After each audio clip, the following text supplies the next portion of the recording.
সবাইকে স্বাগত জানাচ্ছি বিডি ভিউজে। আপনাদের সাথে আছি আমি সুস্মিতা দাস।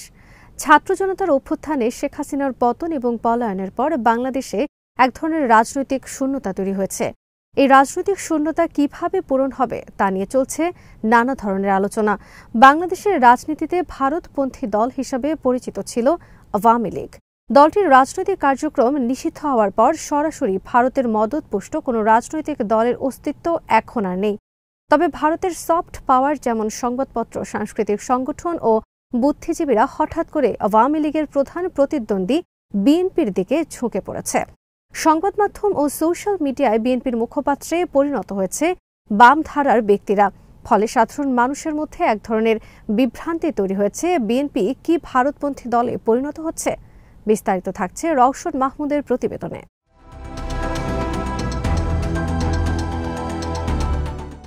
বিএনপির প্রতিষ্ঠাতা রাষ্ট্রপতি জিয়াউর রহমানের বাংলাদেশের রাজনীতিতে আবির্ভাব হয়েছিল ৭ই নভেম্বর সিপাহী জনতার বিপ্লবের মধ্য দিয়ে। স্বাধীনতার পর বাংলাদেশ যখন ভারতের অনেকটা করদ রাজ্যে পরিণত হয়, তখন শেখ মুজিবুর রহমানের রক্তাক্ত পরিণতির মধ্য দিয়ে জিয়াউর রহমানের রাজনীতিতে উত্থান ঘটে।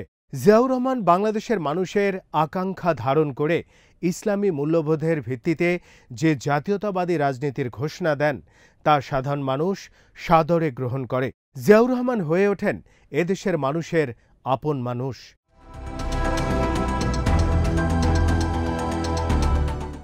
শেখ মুজিবুর রহমানের শাসনামলে এদেশের মানুষের মুসলিম পরিচিতি হুমকির মুখে পড়েছিল। অপরদিকে জিয়াউর রহমান শুধু সংবিধানে বিসমিল্লাহির রহমানির রহিম যোগ করেননি, সংবিধানে যোগ করেন এমন এক ধারা যাতে বাংলাদেশের মানুষের বিশ্বাসের প্রতিফলন ঘটে। সংবিধানে রাষ্ট্র পরিচালনার মূলনীতি হিসাবে আল্লাহর উপর পূর্ণ আস্থা ও বিশ্বাসকে সংযুক্ত করা হয়।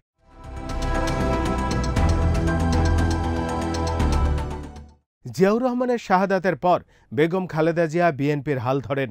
স্বৈরশাসক এরশাদের নিপীড়ন, নির্যাতন এবং নানা চড়াই উতরাইয়ের মধ্য দিয়ে তিনি বিএনপিকে ঐক্যবদ্ধ রাখেন। তার আপোষহীন নেতৃত্ব এদেশের মানুষের মধ্যে তাকে অনন্য মর্যাদায় নিয়ে যায়। এরশাদের পতনের পর সবাই যখন ভেবেছিল আওয়ামী লীগ ক্ষমতায় আসবে, কিন্তু দেশের মানুষ ভুল করেনি। বিপুল ভোটে বিজয়ী হয়ে সংখ্যাগরিষ্ঠ আসনে বিজয়ী হয় বিএনপি। যদিও সরকার গঠনের মতো সংখ্যাগরিষ্ঠতা ছিল না, জামায়াতে ইসলামের নিঃশর্ত সমর্থন পেয়ে বেগম খালেদা জিয়া সরকার গঠন করেন। তিনি ছিলেন দক্ষিণ এশিয়ার দ্বিতীয় নারী প্রধানমন্ত্রী।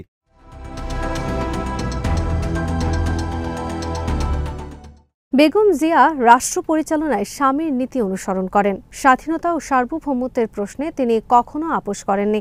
এজন্য তাকে দিতে হয়েছে চরম মূল্য। কিন্তু রাজনীতিতে পুরোপুরি সক্রিয় না থেকেও তিনিও এখন এই দেশের অভিভাবক। বেগম জিয়ার প্রথম দফার শাসনামলে যখন জাতীয়তাবাদী ইসলামপন্থী দলগুলোকে ঐক্যবদ্ধ রেখে দেশকে এগিয়ে নিয়ে যাচ্ছিলেন, তখন শুরু হয় বিভেদের রাজনীতি।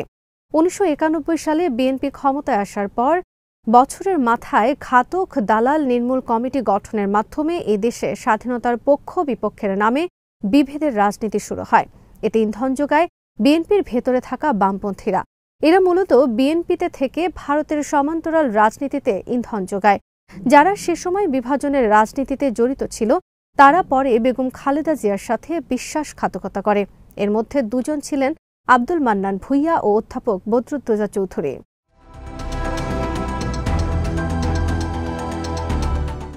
অনেক রাজনৈতিক বিশ্লেষক মনে করেন, মান্নান ভূঁইয়ার মতো বিএনপির ভেতরে থাকা কুচক্রী মহল আবারও সক্রিয় হয়ে উঠেছে। তারা বিএনপিকে পরিচিত করছে একটি মধ্য বামপন্থী দল হিসেবে, অথচ বিএনপি ছিল বরাবর একটি মধ্য ডানপন্থী দল। ছাত্র জনতার অভ্যুত্থানে আওয়ামী লীগের পতনের পর দলের মধ্যে হঠাৎ করে এই অংশটি সক্রিয় হয়ে ওঠে। তারা আওয়ামী লীগের রাজনীতি টিকিয়ে রাখার পক্ষে ছিলেন।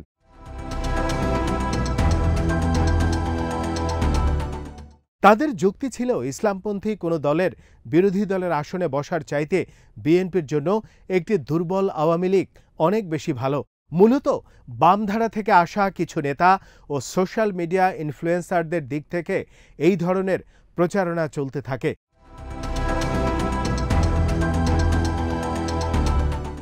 বিএনপির ভেতরে থাকা এই অংশটির সাথে ভারতীয়দের সংযোগ ঘটে। এরপর থেকে ভারতের পক্ষ থেকে দাবি জানানো হতে থাকে অংশগ্রহণমূলক নির্বাচনের। অংশগ্রহণমূলক নির্বাচনের অর্থ হচ্ছে আওয়ামী লীগের নির্বাচনে অংশ নেওয়া নিশ্চিত করা। অথচ 2014, 18 এবং 24 সালের নির্বাচনের আগে পশ্চিমা দেশগুলো বাংলাদেশে অবাধ, নিরপেক্ষ ও অংশগ্রহণমূলক নির্বাচনের দাবি করলেও তাতে সমর্থন দেয়নি ভারত।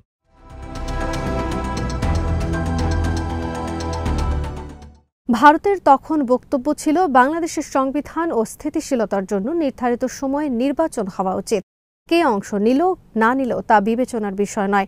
সেই ভারত যখন অংশগ্রহণমূলক নির্বাচনের দাবি করতে থাকে, তখন গণ অভ্যুত্থানে অংশ নেওয়া ছাত্র জনতার মধ্যে সন্দেহ দানা বাঁধতে থাকে। আওয়ামী লীগকে নির্বাচনে আনার ফাঁদে যে বিএনপি পড়তে যাচ্ছে তা নিশ্চিত হওয়ার পর ছাত্ররা আবার মাঠে নামে।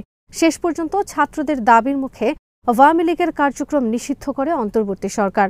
আওয়ামী লীগ নিষিদ্ধ হওয়ার পর বিএনপির রাজনীতিতে হঠাৎ করে কিছু পরিবর্তন লক্ষ্য করা যায়। বিএনপি শুরু থেকে জাতীয় নির্বাচনের জন্য রোডম্যাপ দাবি করে আসছিল। অন্য দলগুলো সে দাবির সাথে সমন্বয় রেখে সংস্কার ও নির্বাচনের রোডম্যাপ একসাথে ঘোষণার জন্য সরকারের প্রতি আহ্বান জানায়। এতে বড় ধরনের কোনো পার্থক্য ছিল না। কিন্তু আওয়ামী লীগ নিষিদ্ধ হওয়ার পর ডিসেম্বরের মধ্যে নির্বাচনের দাবি জানাতে থাকে বিএনপি। এর মধ্যে সেনা প্রধান একই দাবি জানায়, যা সাধারণ মানুষের মধ্যে গভীর সন্দেহের জন্ম দেয়।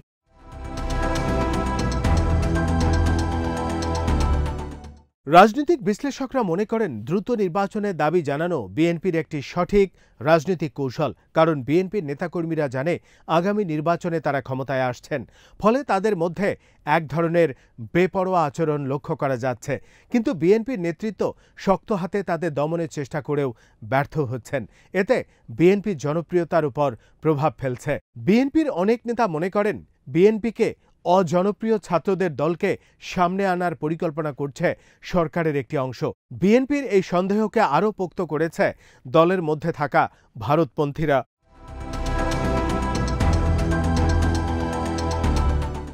অপরদিকে ছাত্রদের দল জাতীয় নাগরিক পার্টির কিছু নেতার লাগামহীন বক্তব্য রাখছেন, তাতে বিএনপির মধ্যে ক্ষোভ বাড়ছে।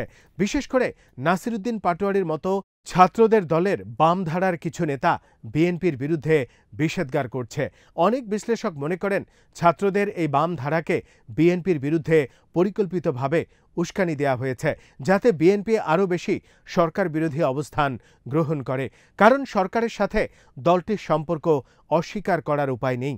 কারণ ছাত্রদের যে দুজন উপদেষ্টা রয়েছে তারা পরোক্ষভাবে এনসিপির সাথে সম্পৃক্ত।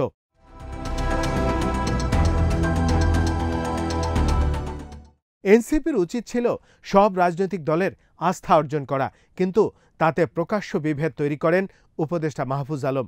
তিনি আওয়ামী লীগের পুরনো বিভেদের রাজনীতি, মুক্তিযুদ্ধের পক্ষ বিপক্ষের প্রশ্ন সামনে আনেন।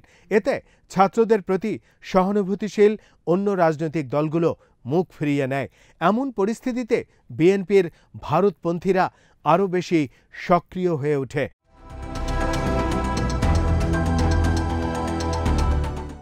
বিএনপির জন্য পরিস্থিতি এমন এক পর্যায়ে চলে গেছে, নির্বাচনের দাবি করাকে এখন সন্দেহের চোখে দেখা হচ্ছে। কারণ বিএনপির দাবি ও ভারতের দাবির মধ্যে কোনো পার্থক্য থাকছে না। এছাড়া ইউনূস সরকারের বিরুদ্ধে কঠোর অবস্থান নেওয়া বিএনপির সাধারণ সমর্থকরা ভালোভাবে নিতে পারছে না। কারণ ইউনূস সরকার শুরু থেকে বিএনপির অন্য সব দাবি মেনে নিয়েছে।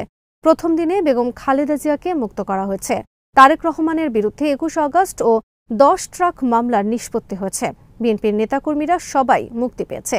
এছাড়া রাষ্ট্র পরিচালনায় ইউনূস সরকার ব্যর্থ তা প্রমাণ করা যাচ্ছে না। বিদ্যুৎ ব্যবস্থা স্বাভাবিক আছে, জিনিসপত্রের মোটামুটি নিয়ন্ত্রণে আছে। আইন শৃঙ্খলা পরিস্থিতি নিয়ে কিছুটা অসন্তোষ আছে।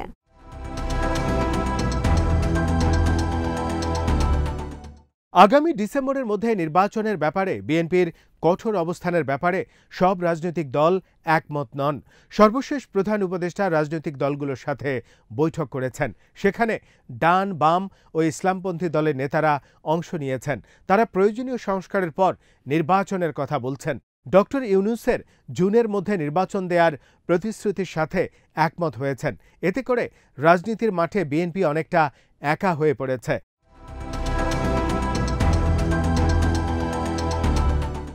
অনেক বিশ্লেষক মনে করেন বিএনপি হয়তো ভারতের ফাঁদে পড়েছে।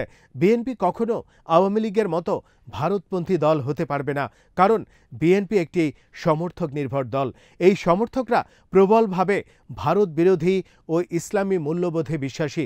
অপরদিকে ডক্টর ইউনূস এখন ভারতের বিরুদ্ধে বাংলাদেশের সার্বভৌমত্ব টিকিয়ে রাখার প্রতীকে পরিণত হয়েছেন। তিনি নিজেও বলেছেন, ভারতের আধিপত্যবাদের কারণে দেশ বড় সংকটের মধ্যে রয়েছে। আওয়ামী লীগকে নিষিদ্ধের পর দেশে যুদ্ধাবস্থা তৈরি হয়েছে বলে তিনি রাজনৈতিক দলের নেতাদের কাছে জানিয়েছেন।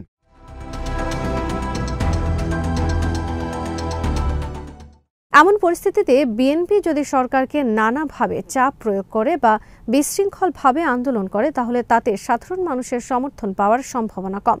বিএনপির সমর্থকরা মুখ ফিরিয়ে নিতে পারে। আজ এখানেই শেষ করছি। সবাই ভালো থাকুন, সুস্থ থাকুন আর দেখতে থাকুন বিডি ভিউজ। চ্যানেলটি ভালো লাগলে সাবস্ক্রাইব করুন, সংযুক্ত থাকুন আমাদের ফেসবুক পেজে।